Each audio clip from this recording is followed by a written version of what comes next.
Assalamualaikum warahmatullahi taala wabarakatuh. Bertemu lagi bersama Cikgu Yusof. Kita mulakan kelas kita dengan mulut kita Al-Fatihah. Auzubillahi minasyaitonirrajim. Bismillahirrahmanirrahim. Alhamdulillahirabbil alamin, arrahmanirrahim, maliki yaumiddin.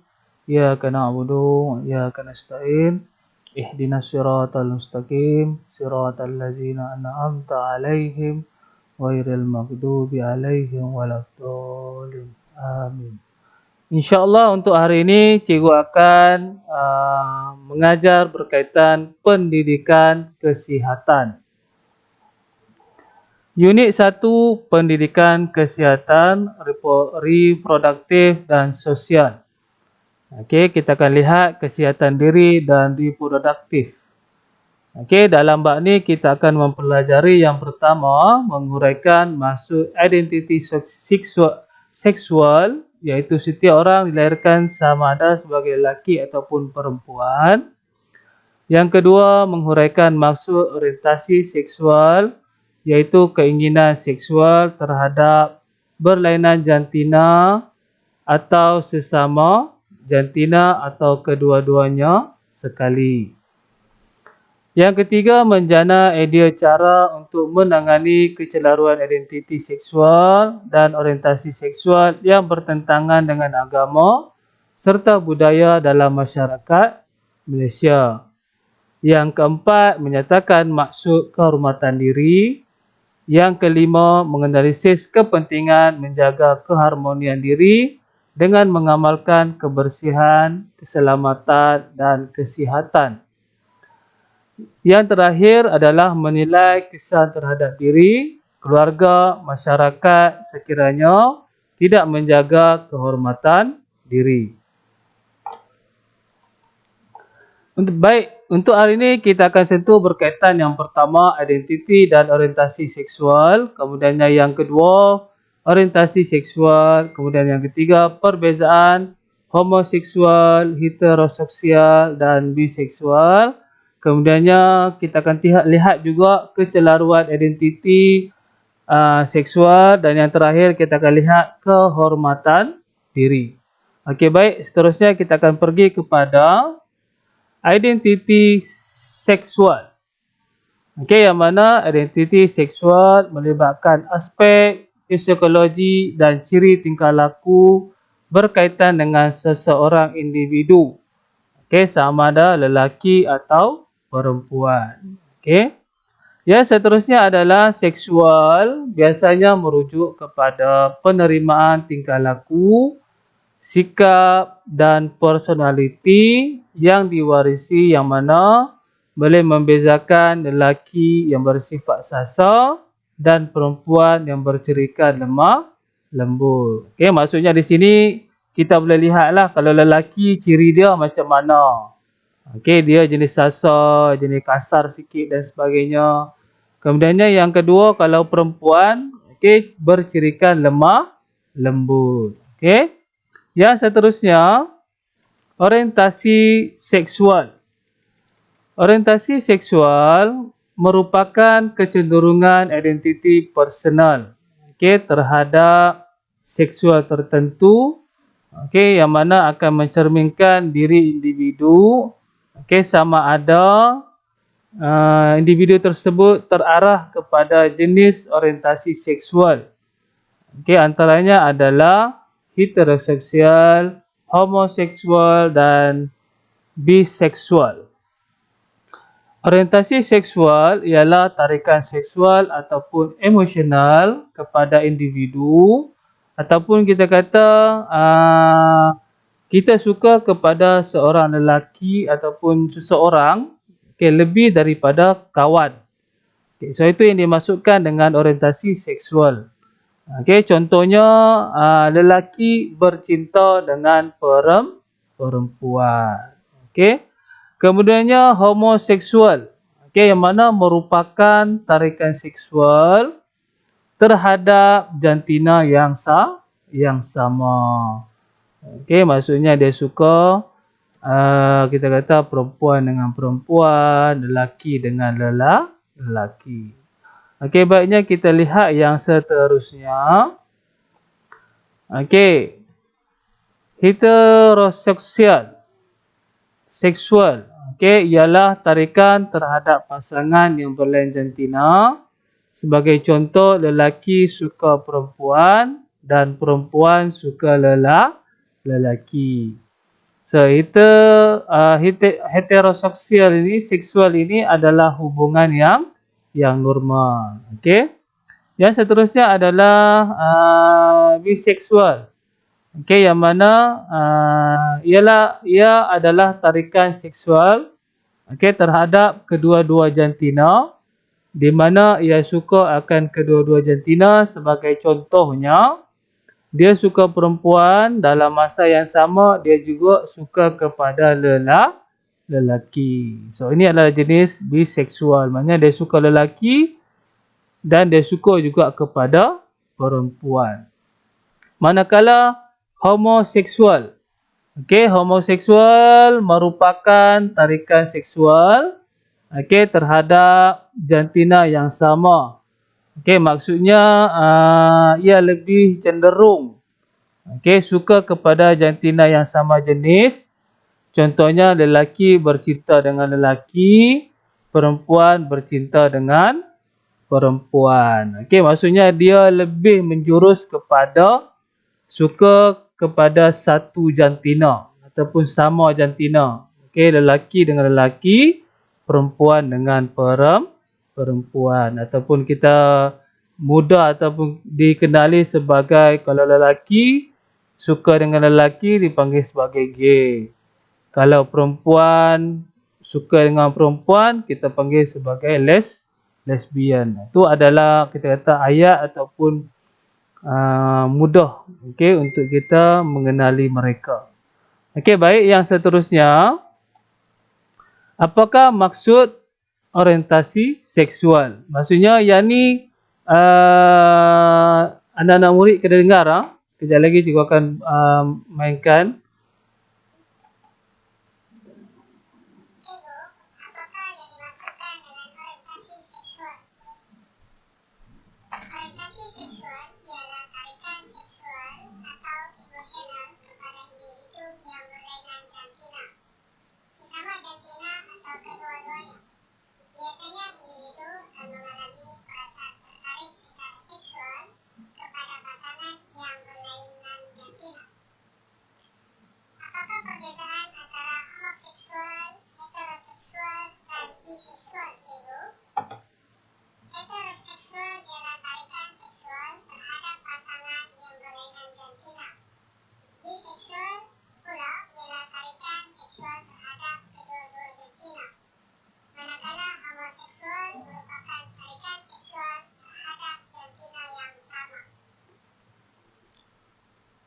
Okey, baik.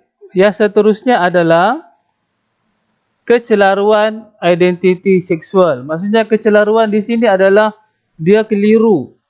Okey, dia keliru dengan identiti seksual dia. Aku ni lelaki ke atau perempuan? Ataupun aku ni perempuan, yang terperangkap dalam badan lelaki. Contohnya lah, contoh. Okey. Sebab itu kita kata kecelaruan identiti seksual. Okey. So, langkah-langkah untuk menangani kecelaruan identiti dan orientasi seksual dalam kalangan remaja. Okey, mengelakkan cara hidup yang tidak baik, contohnya berfoya-foya, berkawan bebas, lelaki perempuan, pakaian yang mencolok mata, kemudiannya bergaul dengan rakan-rakan yang positif, serta kita mengelakkan daripada terjebak dengan rakan-rakan yang tidak berakhlak. Okey, yang seterusnya ialah langkah yang seterusnya, kita mengelakkan daripada menggunakan media sosial untuk perkara-perkara yang negatif. Maksudnya kita gunakanlah media sosial yang ada untuk perkara-perkara yang positif. Okey, yang seterusnya adalah peranan ibu bapa. Okey, yang mana perlu memberi nasihat dan bimbingan yang secukupnya kemudiannya mendidik anak-anak untuk melakukan kebaikan. Okey, seterusnya mengamal ataupun mewujudkan suasana yang sihat, perlu memantau rakan anak-anak dan cuba mengenali rakan anak-anak. Okey, serta memisahkan mereka ke persekitaran yang lebih baik dan selamat sekiranya anak-anak mereka terlibat dengan gejala negatif. Okey, maksudnya ibu bapa perlu memantau anak kita ni berkawan dengan siapa. Okey, maksudnya anak-anak murid semua, okey, mak ayah perlu tahu. Okey, kamu berkawan dengan siapa, kawan kamu daripada mana, macam mana latar belakang dia, kan? Itu adalah peranan ibu bapa. Kemudiannya dari sudut agama, okey, anak-anak remaja perlu diberi pendidikan agama yang cukup. Okey, agar mereka tahu membezakan hukum halal dan haram sesuatu perbuatan yang dilakukan.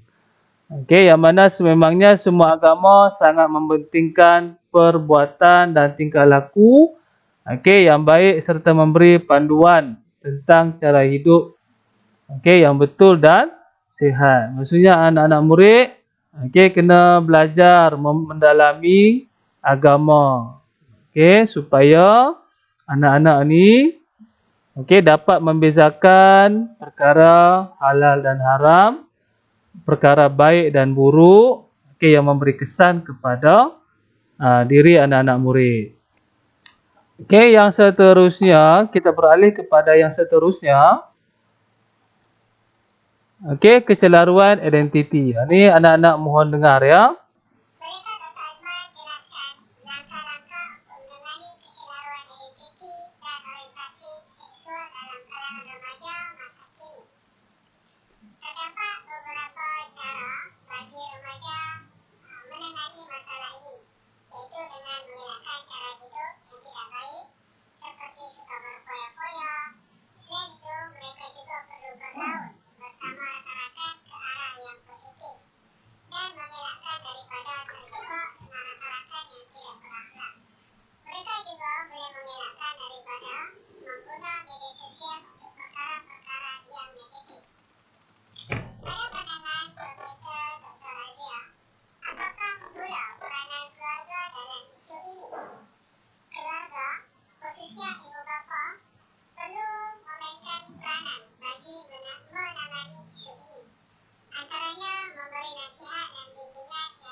Okey, baik. Kita beralih kepada tajuk yang seterusnya.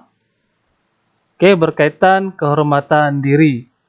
Okey, kehormatan diri ini berkait rapat dengan 3 aspek. Okey, iaitu yang pertama, penjagaan amalan kebersihan, kemudiannya keselamatan diri dan kesihatan diri. Okey, ini bagi bertujuan memastikan kehidupan seseorang individu akan lebih baik dan selesa serta sempurna. Okey, maksudnya kita ni taklah sempurna mana, tapi kita cuba untuk menjadi sempurna demi menjaga kehormatan diri kita. Okey, seterusnya yang pertama adalah amalan kebersihan. Okey, yang mana amalan kebersihan ini mewujudkan suasana yang harmoni dan selamat. Kemudian juga kita menjaga kebersihan diri, okey, meliputi rambut, muka kita, kulit dan sebagainya. Maksudnya kita kena kemas sentiasa bersih kan. Yang seterusnya adalah kebersihan kawasan sekitaran rumah. Okey, yang baik. Maksudnya kita ni kena jagalah. Okey, persekitaran rumah kita. Okey, pastikan persekitaran kita, rumah kita itu berada dalam keadaan yang baik, bersih dan sebagainya. Okey, yang kedua berkaitan dengan keselamatan. Okey, keselamatan maksudnya tidak memakai pakaian yang mencolok mata. Okey, maksudnya kita memakai pakaian yang sesuai lah. Okey, sebagai seorang Muslim ataupun orang yang beragama Islam, kita memakai pakaian yang menutup aurat. Okey, kemudiannya tidak memakai barangan kemas yang keterlaluan. Maksudnya kalau kita tengok untuk wanita ataupun perempuan, maksudnya mereka memakai barangan emas ini kadang-kadang terlaluan. Okey, yang mana pun menarik minat orang jahat untuk melakukan kejahatan. Kemudiannya yang seterusnya kita mengelakkan daripada menjadi tumpuan orang jahat. Okey. Seterusnya kita beralih kepada kesihatan. Okey, yang mana tidak berkongsi peralatan diri. Okey, contohnya baju, seluar, tuala ataupun peralatan mandi dan sebagainya. Okey, untuk memastikan tahap kesihatan kita yang baik, kita jangan berkongsi barang-barang kita kepada kawan-kawan kita. Okey. Sebenarnya bila melibatkan barang-barang mandi ataupun barang-barang lainnya, maksudnya contohlah peralatan mandi. Okey, kita tidak tahu tahap kesihatan kawan-kawan kita itu macam mana. Ada penyakit kulit ke, tidak ke kan. Maksudnya bila kita berkongsi, maksudnya bila dia ada penyakit kulit dan kita pun akan terkena juga. Okey, so itu berkaitan dengan kesihatan. Okey, seterusnya kepentingan menjaga kehormatan diri. Okey, yang mana tidak mudah terpengaruh dengan gejala negatif. Maksudnya sini anak-anak murid perlu sentiasa kita kata pandai, okey, untuk memilih kawan dan sebagainya lah agar tidak terpengaruh dengan gejala-gejala negatif. Yang kedua adalah diri kita dihormati. So bila kita menjaga diri kita, menjaga kehormatan diri kita, maksudnya orang lain akan menghormati kita. Okey, kemudiannya mampu mencapai kejayaan yang cemerlang dan berterusan. Okey, bila kita tidak terlibat dengan gejala negatif, boleh menunjukkan kita ni fokus.